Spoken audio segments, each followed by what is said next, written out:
పాకిస్తాన్ ఒక ఉగ్రవాద దేశం. ప్రపంచంలో ఎక్కడ ఉగ్రదాడులు జరిగినా వాటి మూలాలు ఖచ్చితంగా పాకిస్తాన్‌లో ఉంటాయి.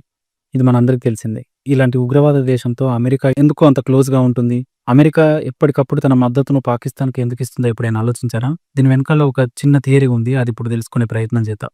నిజానికి అమెరికా, పాకిస్తాన్‌ల మధ్య బంధం ఈ రోజుది కాదు. సోవియట్ కాలం నుంచి ఈ 2 దేశాలు మిత్ర దేశాలుగా ఉన్నాయి. కోల్డ్ వార్ సమయంలో సోవియట్ యూనియన్‌కి చెక్ పెట్టడానికి అమెరికా, పాకిస్తాన్ సపోర్ట్ తీసుకుంది. సో, ఆ తర్వాత ఆఫ్ఘనిస్తాన్‌లో తమ పరిపాలన సాగించడానికి తమ పెప్పెట్ ఐ మీన్ కీలుబొమ్మలుగా ఉన్న ఆఫ్ఘనిస్తాన్‌లో తమ కీలుబొమ్మలుగా ఉన్న ప్రభుత్వాలు నడిపించేందుకు గూడా పాకిస్తాన్ సపోర్ట్ తీసుకుంది అమెరికా. సో, ఆ తర్వాత ఒసామా బిన్ లాడెన్ 9/11 అటాక్ తర్వాత ఒసామా బిన్ లాడెన్‌ను హతమార్చిన తర్వాత కాస్త అమెరికా, పాకిస్తాన్‌ల మధ్య కాస్త దూరం పెరిగింది. అయితే తాజాగా ట్రంప్ రెండోసారి అధికారంలోకొచ్చిన తర్వాత ఈ 2 దేశాల మధ్య మళ్ళీ బంధం పెరుగుతుంది. ఇక్కడ పాకిస్తాన్, అమెరికా బంధం పెరగడానికి కొన్ని కారణాలున్నాయి. వీటిలో ప్రధానమైనది పాకిస్తాన్ నేడు.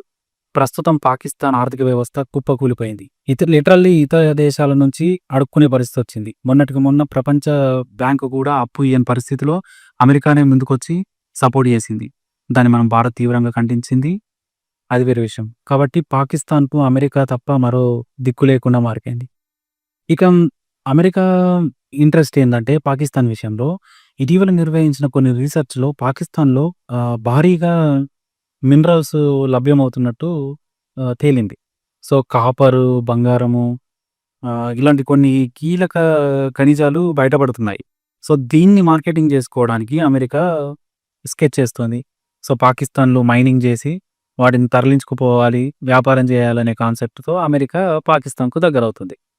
ఆపరేషన్ సింధూర్ టైంలో ట్రంప్ పాకిస్తాన్‌కు అనుకూలంగా వ్యాఖ్యలు చేయడం గూడా ఇందులో ఒక భాగమై ఉండొచ్చు. ఎప్పటినుంచో గోతికాడ నక్కలాగా ఎదురుచూస్తున్న పాకిస్తాన్ అమెరికా మద్దతుతో మళ్ళీ భారత్‌పై విషం చిమ్మే అవకాశాలున్నాయి. మరోసారి ఈ పాక్ ఆక్రమిత కాశ్మీర్ అంశాన్ని ప్రపంచం దృష్టికి తీసుకురావాలనే ప్రయత్నం చేస్తోంది.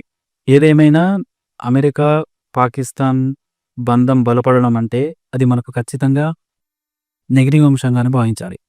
అయితే నరేంద్ర మోడీ మాత్రం ఎక్కడ తగ్గేదే లేదే అన్నట్లు వ్యవహరిస్తున్నాడు. ముఖ్యంగా ట్రంప్ టారిఫ్‌ల పేరుతో రెచ్చగొట్టే ప్రయత్నం చేసినా తాను ఎక్కడ తగ్గనని మన మోడీ నిరూపించాడు ఆల్రెడీ. రష్యా నుంచి ఆయిల్ కొనుగోలు చేయొద్దన్నా కూడా మా దేశ ప్రజల ఇంట్రెస్టే ముఖ్యమని మోడీ తేల్చి చెప్పాడు. మరి ఇలాంటి తరుణంలో అమెరికా, పాకిస్తాన్‌లు దగ్గరవుతే భారత్‌పై ఎలాంటి ప్రభావం పడుతుంది? భారత ప్రభుత్వం దీన్ని ఎలా ఎదుర్కొంటుందో వేచి చూడాల్సిందే.